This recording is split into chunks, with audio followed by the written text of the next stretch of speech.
Rute, capítulo 3. Disse-lhe Noemi, sua sogra: minha filha, não hei de eu buscar-te um lar para que sejas feliz? Ora, pois não é Boaz, na companhia de cujas servas estiveste, um dos nossos parentes? Eis que esta noite a limpará a cevada na eira. Banha-te e unge-te, e põe os teus melhores vestidos, e desce a eira. Porém, não te des a conhecer ao homem, até que ele tenha acabado de comer e beber. Quando ele repousar, notarás o lugar em que se deita. Então chegarás e lhes descobrirás os pés, e te deitarás, ele te dirá o que deves fazer. Respondeu-lhe Rute: tudo quanto me disseres farei. Então foi para a eira e fez conforme tudo quanto a sua sogra lhe havia ordenado. Havendo, pois, Boaz comido e bebido, e estando já de coração um tanto alegre, veio deitar-se ao pé de um monte de cereais. Então chegou ela de mansinho e lhe descobriu os pés e se deitou. Sucedeu que pela meia-noite, assustando-se o homem, sentou-se, e eis que uma mulher estava deitada aos seus pés. Disse ele: quem és tu? Ela respondeu: sou Rute, tua serva. Estende a tua capa sobre a tua serva, porque tu és resgatador. Disse ele: bendita sejas tu do Senhor, minha filha. Melhor fizeste a tua última benevolência que a primeira, pois não foste após jovens, quer pobres, quer ricos. Agora, pois, minha filha, não tenhas receio. Tudo quanto disseste eu te farei, pois toda a cidade do meu povo sabe que és mulher virtuosa. Ora, é muito verdade que eu sou resgatador, mas ainda outro resgatador há mais chegado do que eu. Fica-te aqui esta noite, e será que pela manhã, se ele te quiser resgatar, bem está, que te resgate. Porém, se não lhe apraz resgatar-te, eu o farei, tão certo como vive o Senhor. Deita-te aqui até pela manhã. Ficou-se, pois, deitada aos seus pés até pela manhã, e levantou-se antes que pudessem conhecer um ao outro, porque lhe disse: não se saiba que veio mulher à eira. Disse mais: dá-me o manto que tens sobre ti e segura-o. Ela o segurou, ele o encheu com 6 medidas de cevada e lhe o pôs nas costas. Então entrou ela na cidade. Em chegando à casa da sua sogra, esta lhe disse: como se te passaram as coisas, filha minha? Ela lhe contou tudo quanto aquele homem lhe fizera. E disse ainda: estas 6 medidas de cevada ele mas deu, e me disse: não voltes para tua sogra sem nada. Então lhe disse Noemi: espera, minha filha, até que saibas em que darão as coisas, porque aquele homem não descansará enquanto não se resolver este caso ainda hoje. Você tem esperança de viver dias melhores? Começamos um novo ano, como eu disse, há 8 dias atrás, e talvez você tenha esperança, pequenas ou grandes, não sei, mas você tem esperança de viver dias melhores? O livro de Rute é um livro que fala de esperança. Aliás, ele começa mostrando esperança. Elimeleque, o sogro de Rute, aquele que se tornou o sogro de Rute, ele, diante da fome que assolava Israel, ele tomou a decisão de pegar a sua família e ir para Moabe, porque ele tinha esperança que em Moabe ele teria dias melhores com sua família. Ele poderia ter melhores condições, uma vez que em Israel havia fome. Como você se lembra, você conhece o livro de Rute e você há 2 domingos atrás ouviu o sermão no primeiro capítulo. Elimeleque estava errado. Não era em Moabe que ele havia, que era o lugar de esperança, e sim em Israel, na casa de Deus, no meio do povo de Deus. Em Deus estava a esperança. Depois nós vimos no capítulo 2 que Rute tinha esperança de dias melhores também. Ela arregaçou as mangas e saiu para trabalhar. ela não ficou em casa chorando o seu luto. Mesmo que ela ainda estivesse de luto, ela continuou a sua vida e ela foi trabalhar. E aqui no capítulo 3 nós vamos ver essa esperança também. E é uma esperança de casamento. Muitas pessoas têm esperança em se casarem. Muitas pessoas, muitos jovens e até aqueles que já estão um pouco com mais idade ainda não se casaram, mas têm esse desejo, têm esperança de se casarem. E eu falei com as meninas aqui a respeito do famoso conto de fadas Cinderela. Aquela moça que foi maltratada pela sua madrasta, mas que tinha a esperança o sonho de se casar com o príncipe. Uma história que ganhou vários filmes, várias versões, até Shrek. Quem não se lembra do ogro que queria se casar com a princesa e acabou se casando não com a princesa, mas com uma ogra princesa? Ou então um outro filme, não sei se você já ouviu falar num filme chamado Casa Comigo, um filme de 2010, em que uma moça que namorava um rapaz já há 4 anos e nada do rapaz pedir ela em casamento. E ela queria se casar com o rapaz. E aí ela teve uma ideia. O seu namorado estaria na Irlanda e ela foi até a Irlanda porque havia, ou na verdade ainda existe, parece, uma superstição irlandesa que se uma mulher pedir um homem em casamento no dia 29 de fevereiro, esse homem tem que aceitar. E ela foi justamente no filme para isso, para que no dia 29 de fevereiro ela pudesse se encontrar com o seu namorado e ela pedir ele em casamento, e ele teria que aceitar esse pedido de casamento. Isso porque ela também esperava dias melhores. E os cristãos, mais do que quaisquer outras pessoas, também precisam ter esperança de dias melhores. Nós, meus irmãos, vivemos nessa terra e nós sabemos que é o nosso Deus quem governa todas as coisas. Nada acontece por acaso, tudo acontece pela providência de Deus. Então nós sabemos que Deus é quem controla, quem dirige a história e quem redimiu o seu povo desse mundo mau. O mundo jaz no maligno, mas você sabe que Deus cuida de cada um de nós, cuida do seu povo, da sua igreja nesse mundo. Mas nós não esperamos de braços cruzados. Enquanto nós esperamos, nós estudamos, nós trabalhamos, nós constituímos família e nós planejamos, sabendo que Deus, no devido tempo, fará todas as coisas, fará a consumação de todas as coisas. Por isso que a nossa esperança, ela não espera em circunstâncias, ela não espera em homens. A nossa esperança não está em governos, não está no nosso próprio dinheiro, nos nossos próprios recursos, mas a nossa esperança está no Senhor Jesus Cristo, o nosso Redentor. É nesse entendimento que eu queria meditar com os irmãos o tema, a esperança na redenção. E esse texto nos mostra 3 lições, nos dá 3 lições da esperança na redenção. A primeira lição é que a esperança nos move a fazermos planos. Versículos 1 a 4, disse-lhe Noemi sua sogra, minha filha, não hei de eu buscar-te um lar para que sejas feliz? E aí ela faz o plano, do versículo 2 até o 4. Ora, pois não é Boaz na companhia de cujas servas estivesse um dos nossos parentes? Eis que esta noite a limpará a cevada na eira, banha-te, unge-te, põe os teus melhores vestidos, desce a eira, porém não lhes des a conhecer ao homem, até que tenha acabado de comer e beber. Pessoas deprimidas não fazem planos. Uma pessoa que está deprimida, ela não pensa no futuro. Ela fica apegada ao passado. Noemi, meus irmãos, nós vimos, ela estava deprimida, muito triste, amargurada, diante de tudo aquilo que o Senhor havia feito ela passar, conforme nós vimos lá no capítulo 1. Ela havia sepultado seu marido, e é uma dor profunda isso, mas ela teve uma dor ainda maior ao sepultar os seus 2 filhos.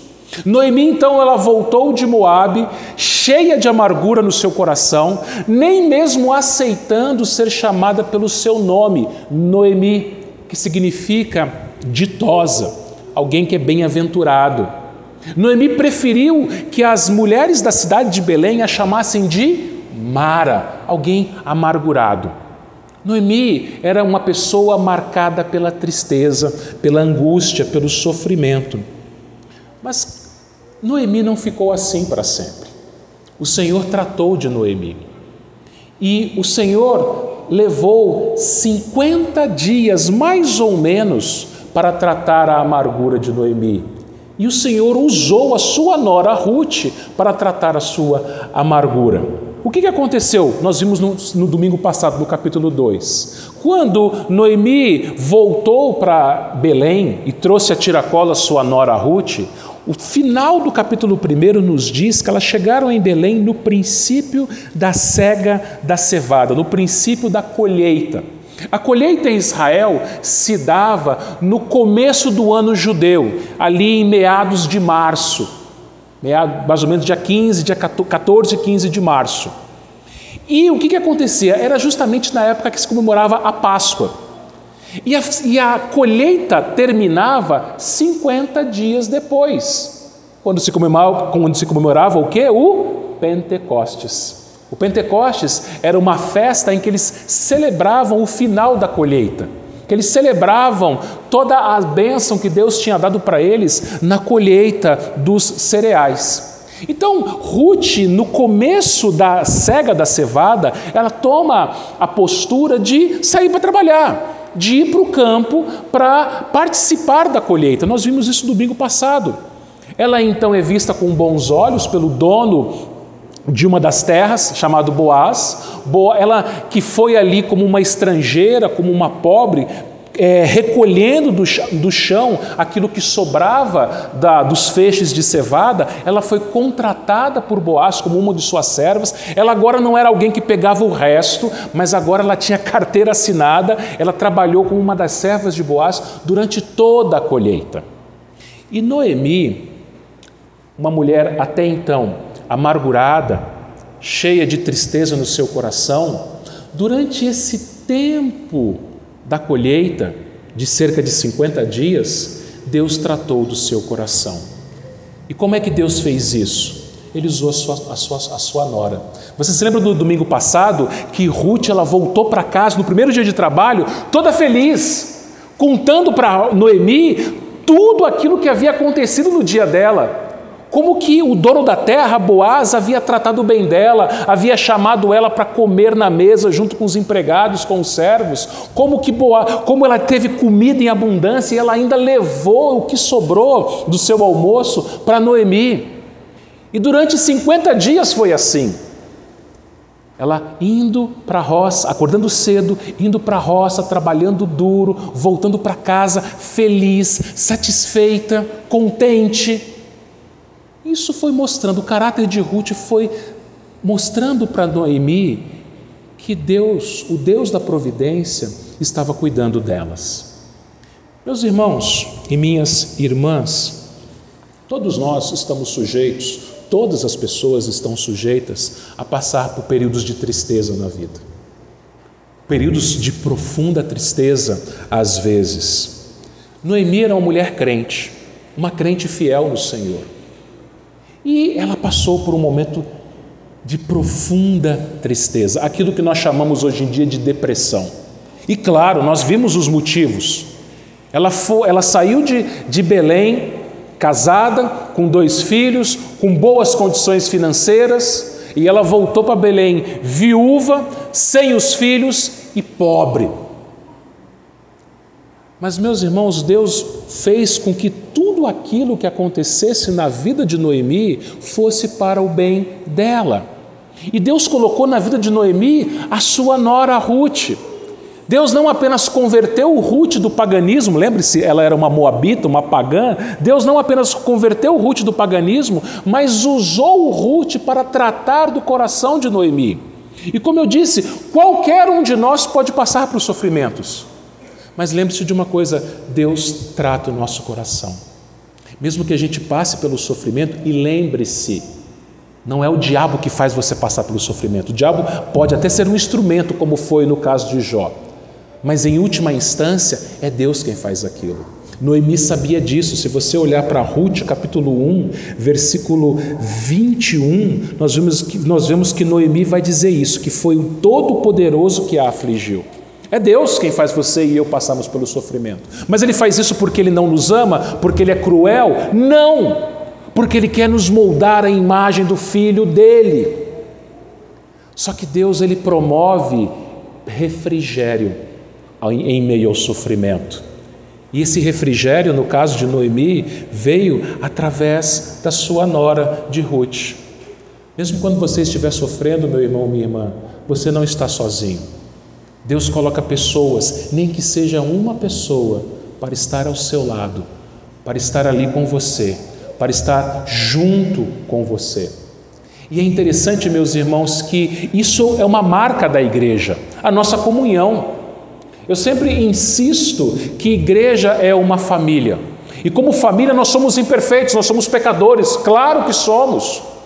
Existem várias mazelas entre nós. Nós temos defeitos. Mas somos pecadores regenerados. Somos pecadores transformados. Somos pecadores que, como eu disse, fazem parte de um corpo, de uma família. Então um cuida do outro. Preste atenção. Olhe para a sua igreja local, para a nossa igreja local. Existem pessoas que estão sofrendo. Coloque-se ao lado dessas pessoas. Seja você como Ruth foi. Alguém que se colocou ao lado daquele que sofre. Lembre-se, Noemi não queria Ruth. Noemi tentou de várias formas. Volta para sua família, volta para os seus deuses. Noemi estava tão amargurada que nem evangelizou Ruth. E Orfa, a sua cunhada, Orfa voltou, desapareceu na história. Agora a Ruth, ela manteve-se ali, amorosa, cuidando. A Bíblia não nos dá detalhes como foram aqueles dias.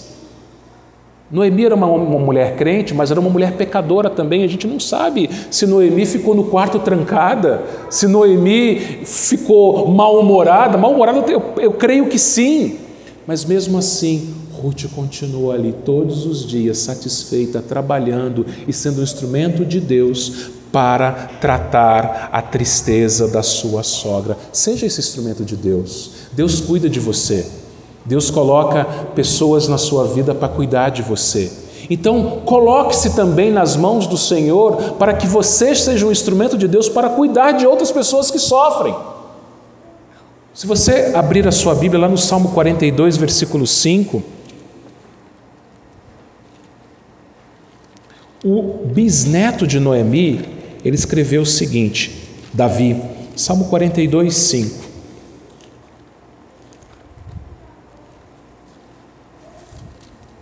Olha lá. Por que estás abatido, ó minha alma? Por que te perturbas dentro de mim? Espera em Deus, pois ainda o louvarei, a Ele meu auxílio e Deus meu. Depois que Deus tratou de Noemi, ela passou a ter esperança, ela passou a fazer planos. E no capítulo 3 aqui de Ruth, versículos 1 até o 4, foi a esperança de Noemi que fez ela fazer planos. Meus irmãos, quando nós temos esperança, quando nós esperamos em Deus, veja, não é esperança em homens, não é esperança em circunstâncias, não é esperança em nós mesmos, mas espera em Deus. Por que estás abatida, ó minha alma? Quando estamos abatidos, quando estamos passando pelo sofrimento, pelo luto, pela enfermidade, pela tristeza profunda, nós somos chamados a esperarmos em Deus. Por que estás abatido, a minha alma? Espera em Deus. E Noemi, então, depois de ser tratada por Deus naqueles 50 dias da colheita, ela passou a esperar em Deus. E ela fez planos. E vejam, Deus usou Ruth para abençoar a vida de Noemi. Agora seria o contrário. Deus usaria Noemi para abençoar a vida de Ruth. Noemi, então, faz um plano, meus irmãos, aparentemente estranho, é verdade, a gente vai falar sobre isso daqui a pouco, mas ela queria o bem para Ruth. É a lei da semeadura, que a gente sempre diz aqui. Aquilo que a gente semeia, a gente colhe. Agora, talvez seja você que esteja precisando do auxílio de alguém, do socorro de alguém, do companheirismo de alguém. Amanhã é você que vai socorrer. Não existe ninguém melhor do que ninguém na igreja. Todos nós precisamos uns dos outros. E aí, eu faço uma pergunta prática a cada um de nós que estamos aqui nessa noite. As irmãs da igreja, mulheres, têm esperança? Esperam em Deus? São como Ruth?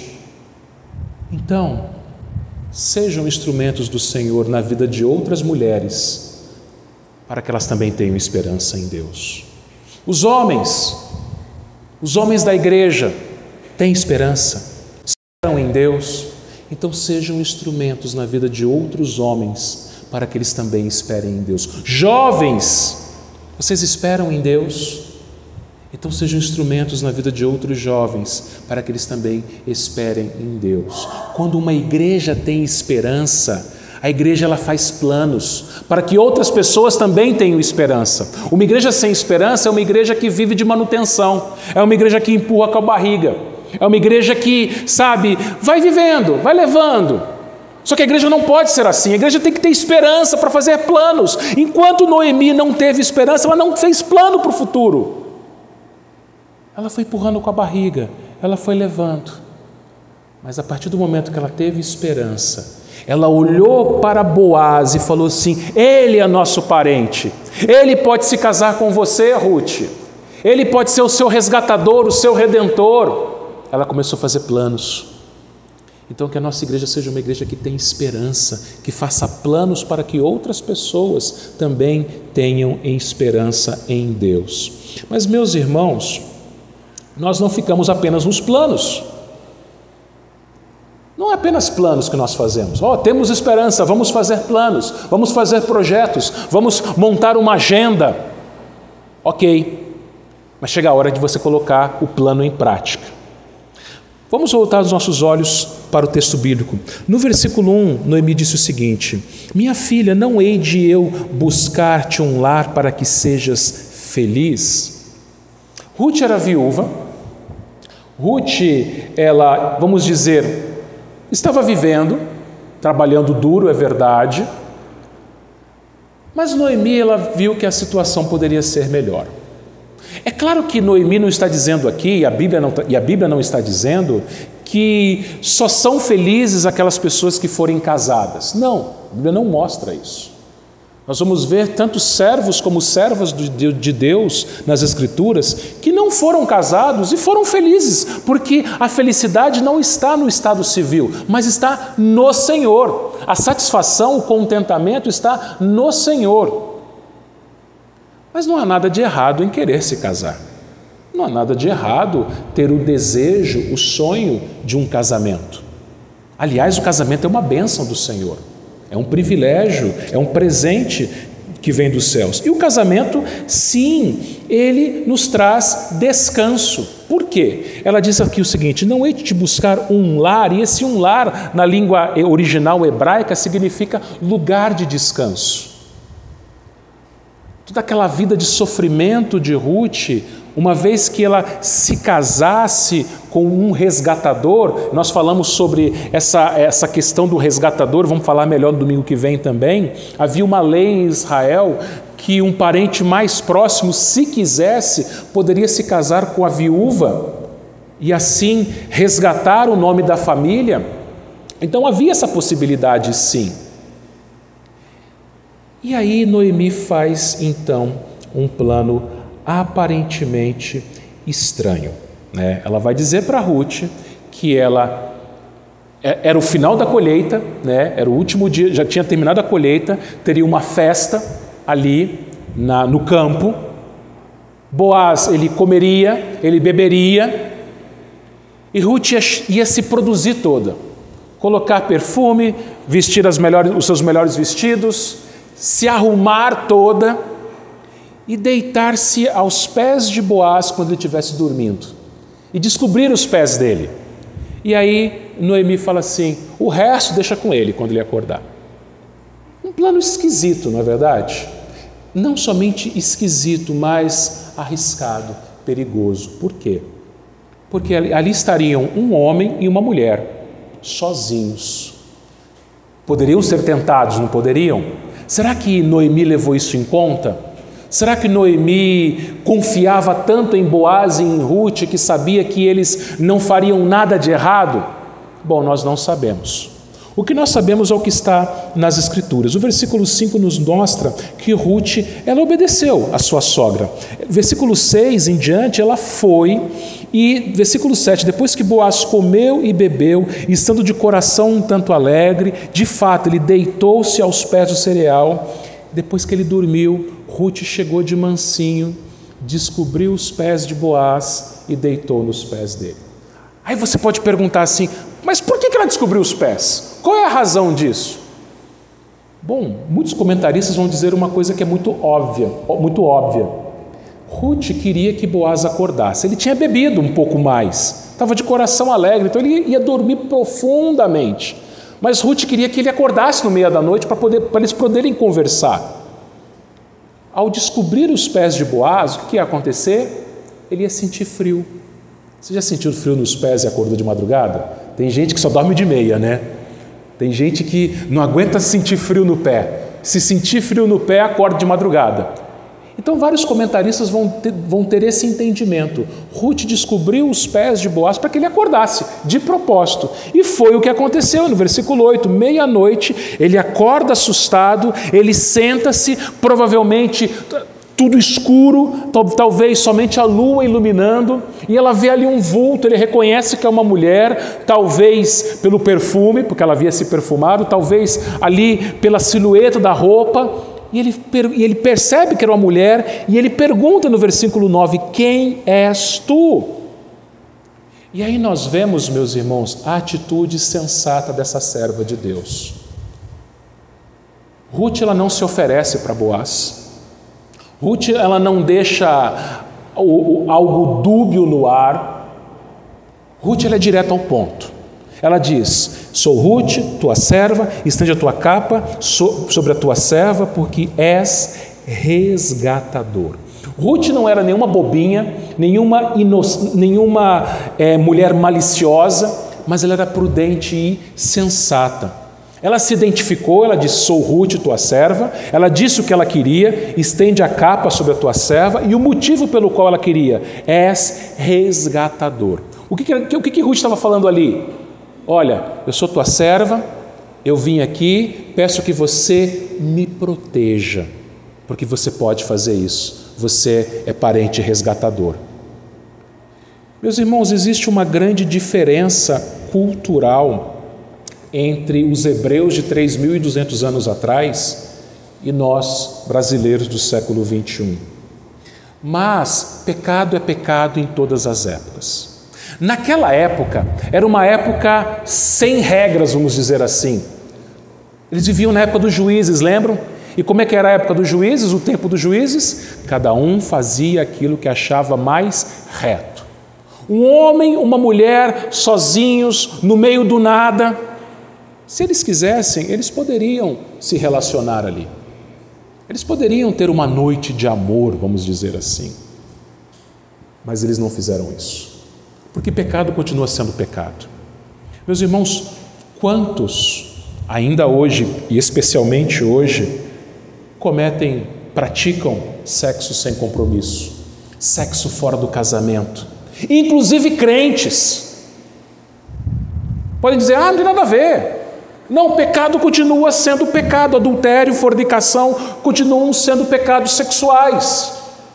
E ali sozinhos, numa época em que os padrões de Deus haviam sido esquecidos, cada um fazia o que achava mais reto, Boaz e Ruth poderiam seguir o mundo. poderiam se amoldar aos padrões do mundo, se conformar com este século.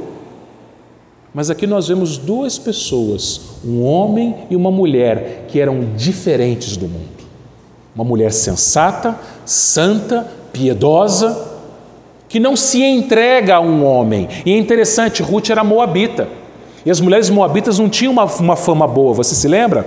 Como é que surgiu Moabe? A filha mais velha de Ló, ela praticou incesto com seu pai bêbado. E as mulheres moabitas, muito tempo depois, prostitutas moabitas, foram levadas por Balaão para que se prostituíssem com Israel no deserto. Então a fama das mulheres moabitas não era uma fama boa.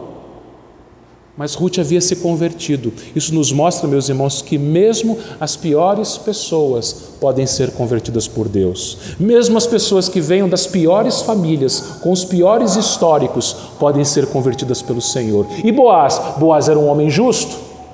Boaz, ele não queria se aproveitar da moça ali. Boaz, ele ficou feliz, aqui no versículo 11 até o 14, ele vai dizer o seguinte, versículo 10 ao 14, ele vai dizer o seguinte: bendita sejas tu do Senhor, minha filha, melhor fizeste a tua última benevolência do que a primeira, porque não foste após jovens, quer pobres, quer ricos. Agora, pois, minha filha, não tenhas receio, tudo quanto disseste eu te farei, pois toda a cidade do meu povo sabe que és mulher virtuosa. Ou seja, Ruth era falada na cidade, mas era falada para o bem. Toda a cidade sabia que aquela moça era uma moça correta, era uma mulher virtuosa. Trabalhava, cuidava da sua sogra, amava a sua sogra, era honesta. E Boaz era um homem justo. Agora perceba uma coisa, não sei se você prestou atenção nisso. Ruth tinha tudo para ser uma mulher feminista. Por quê? Ruth se sustentava. Ela não precisava de homem para sustentar ela. Ela se sustentava, ela trabalhava fora.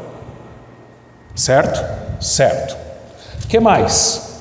Ruth também, ela era determinada. Ruth era determinada, não ficou esperando pela sogra também. E mais, Ruth era a protagonista da história.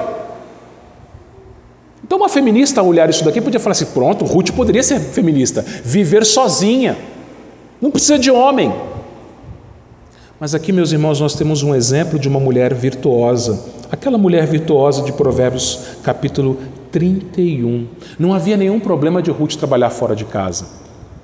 Mas Ruth entendia, meus irmãos, como ela desejava se casar. Lembra, também não haveria nenhum problema se ela não quisesse se casar. Mas como ela desejava se casar, ela buscou um homem justo, um homem cristão. E aí eu falo para aqueles que são solteiros e querem se casar, façam o mesmo. Moças, busquem homens servos de Deus, homens justos, homens cristãos, homens que não querem se aproveitar de você. Boaz, ele não se aproveitou de Ruth. Boaz, ele mesmo naquela noite ali, ele disse para ela deitar novamente. Depois nós vamos ver isso aqui no versículo 13 e no 14, ela ficou deitada. Ele fala assim, para que não saibam que esteve mulher aqui. Boaz queria que a reputação de Ruth continuasse sendo uma boa reputação. Ruth era bem falada na cidade, ele queria que ela continuasse bem falada, mesmo que ele não se casasse com ela. Por quê? Porque ele era justo e tinha um outro homem na frente. Na lei, ele vai dizer aqui no versículo 12, havia um outro resgatador, um outro parente mais chegado que podia se casar com ela. Meninas, busquem homens justos, cumpridores da lei, especialmente da lei de Deus. Rapazes, busquem moças santas, sensatas, piedosas, bem faladas. Pessoas que com esperança buscam ter atitudes sensatas. Mas finalmente, meus irmãos, uma terceira lição é que uma vez que a gente tendo esperança, nós fazemos planos. Uma vez que nós tendo esperanças, nós praticamos os planos, nós agimos com sensatez.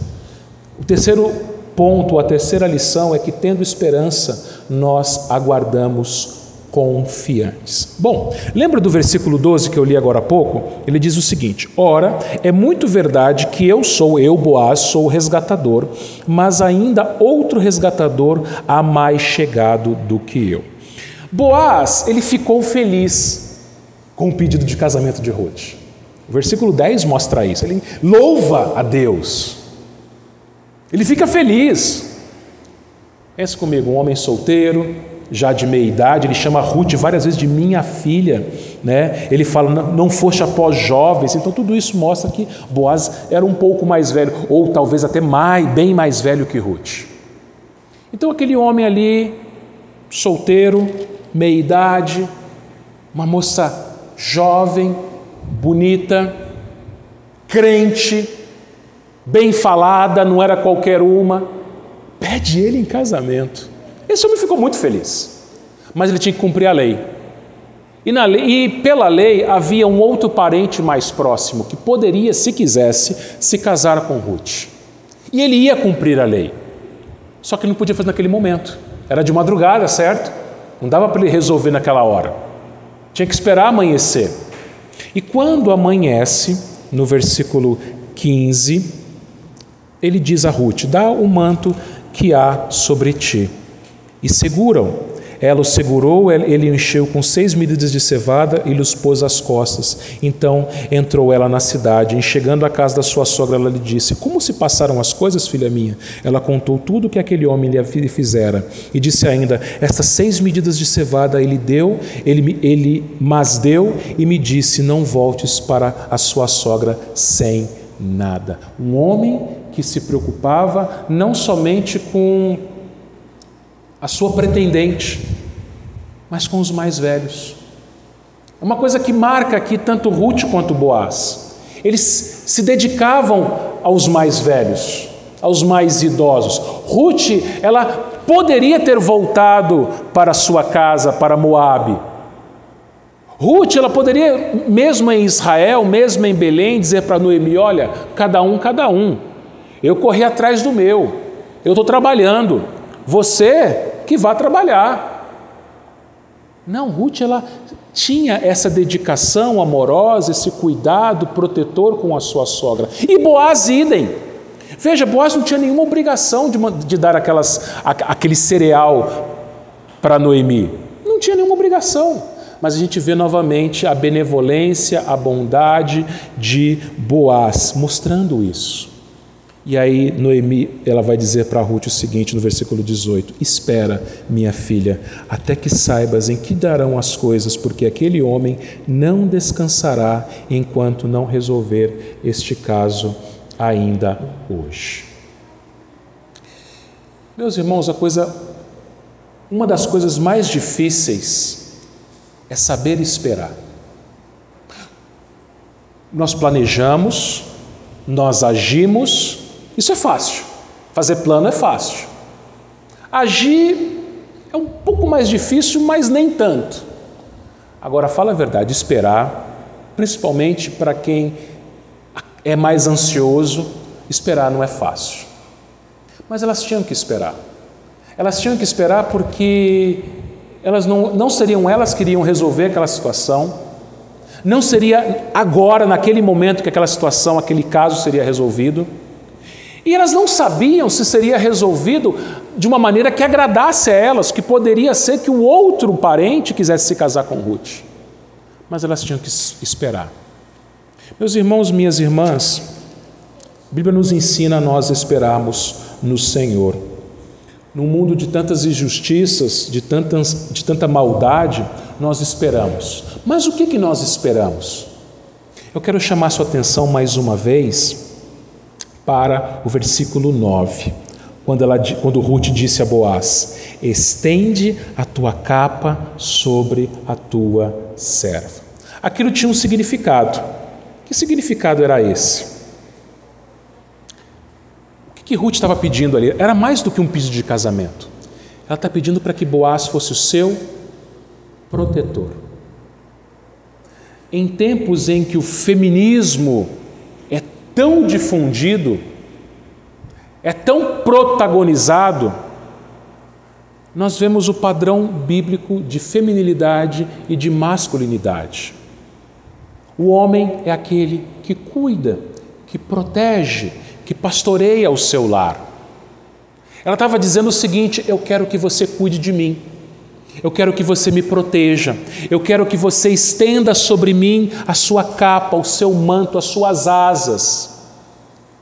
Quando ela diz que Boaz era o resgatador, uma outra tradução aqui era redentor. Alguém que cuidasse, que acolhesse ela, que redimisse ela. Meus irmãos, todo marido é chamado para ser um redentor, para ser aquele provedor, aquele cuidador, aquele homem que pastoreia a sua família, que cuida da sua esposa, que cuida e educa os seus filhos. Todo homem é chamado a isso. O homem crente, ele deve fazer isso. Deve ser aquela pessoa que se coloca à frente da sua família, que vai à frente e protege a sua família. Mas não fique esperando pelos outros. Sabe por que existe o feminismo? Porque os homens não cumprem o seu papel. É simples assim. Eu não conheço uma feminista satisfeita, feliz. São todas mal-humoradas. Todas. Porque elas têm que fazer aquilo que era para o homem fazer. Temos papéis distintos, temos o mesmo valor diante de Deus, mas papéis distintos. E toda moça que quer se casar, ela quer isso também, que é um homem que cuide dela, que proteja ela. Mas, homens, nós só seremos assim se nós nos espelharmos no nosso Redentor. Foi Ele quem morreu por nós. E lá em Efésios 5:22, Paulo chama os homens, 5:25, desculpem, Paulo chama os maridos a amarem suas esposas como Cristo amou a igreja, a si mesmo se entregou por ela, ou seja, amor sacrificial. Então, se você é um marido, você se sacrifica pela sua esposa, pela sua família. Se você é um crente, você se sacrifica pela sua igreja, você ama com amor sacrificial, porque foi isso que Ruth fez por Noemi. Então, meus irmãos, nós esperamos no nosso Redentor, aquele que nos amou sacrificialmente, aquele que nos redimiu dos nossos pecados, aquele que voltará para nos salvar. Ruth tinha que esperar a volta do seu Redentor, que a gente vai ver no domingo que vem. Então aguarde, espere, faça planos, trabalhe, coloque em prática os seus planos, mas espere, não seja ansioso, a começar em mim, não sejamos ansiosos, mas esperemos no Senhor, sabendo que Ele cuida de nós, que Ele é o nosso Redentor e que Ele voltará para que juntos possamos ter o casamento do Cordeiro, as bodas do Cordeiro, que a ceia que a gente vai participar agora é apenas uma lembrança disso, é apenas algo que aponta para algo maior, para quando, assim como Ruth e Boaz se casaram, o Cordeiro voltará e vai se casar com a sua igreja. E esse dia vai ser de muita alegria, vai ser o dia do nosso resgate, vai ser o dia da nossa grande vitória e alegria. Que Ele nos abençoe, queridos irmãos. Amém.